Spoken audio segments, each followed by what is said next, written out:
আসসালামু আলাইকুম ওমান প্রবাসী ভাই বোনেরা, সবাই কেমন আছেন? আলহামদুলিল্লাহ, সবাই আশা করি ভালো আছেন। ওমানের মধ্যে যে কোরিয়ার জায়গাটা আছে, হয়তো বেশার কম সবাই চিনেন, হয়তো জানেন। কোরিয়াত এলাকাটা অনেক বড়, অনেক প্রবাসী ওই জায়গার মধ্যে অবস্থান করে। আমি একবার গেছিলাম, কিন্তু জায়গাটা কিন্তু অনেক সুন্দর, কিন্তু একটু ফার পাবত, কিন্তু অনেক দোকানপাট আছে, অনেক বড় এলাকা। কিন্তু অনেক বাঙালি ওখানের মধ্যে, আমাদের বাংলাদেশের ভাই ওখানে অবস্থান নিতেছে এবং বর্তমানে ওখানে কাজকাম করে। কিন্তু একটা দুর্ঘটনার বিষয় হচ্ছে যে আমরা একটা জিনিস খেয়াল করি না। কোনটা? ওমানের মধ্যে আমরা কাজ কাম সেরে এসে রুমের মধ্যে বা গ্যাসের গ্রান কোথায় থেকে আসতেছে বা গন্ধ কোথায় থেকে লাগতেছে, আমরা এটা খেয়াল করি না। কিন্তু আমরা গিয়ে কিন্তু সিলিন্ডারটা জ্বালাই দিই। এগুলা কিন্তু আমাদের সমস্যার কারণ। কিন্তু এটা হলো ভুল হলো না আমাদের।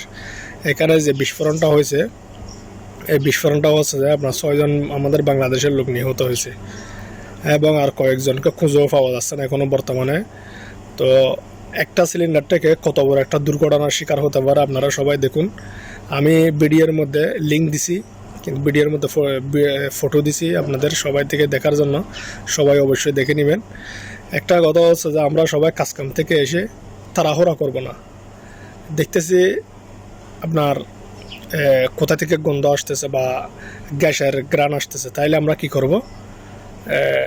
একটু পরে জ্বালানোর চেষ্টা করবো এবং কি সিলিন্ডারটাও অফ করে দেব। দুম করে আমরা তরকারি ফাঁক করার জন্য, আমরা ওখানে সবজি ফাঁক করার জন্য বা কিছু ফাঁক করার জন্য আমরা ওখানে আগুন জ্বালাবো না। এটা কিন্তু আমাদের একটু সতর্ক থাকতে হবে। আর একটা বিষয় হচ্ছে যে ওখানে যে বিস্ফোরণটা হয়েছে, এই বিস্ফোরণটা হচ্ছে যে আপনার লিক ছিল, কয়েকদিন ধরে লিক ছিল। লিক হওয়ার কারণে গিয়ে ওটা যে গ্যাস আছে, গ্যাসটা ওখানে ছড়িয়ে যায়।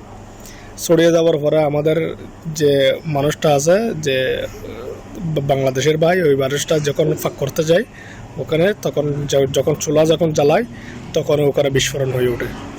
তো তার জন্য সবাই একটু সাবধান থাকার চেষ্টা করবেন এবং সবাই আমার পাশে থাকবেন। সবাই ভিডিওটি শেয়ার করে দেবেন, সবাইকে দেখার সুযোগ করে দিবেন। সবাইকে ধন্যবাদ। আসসালামু আলাইকুম।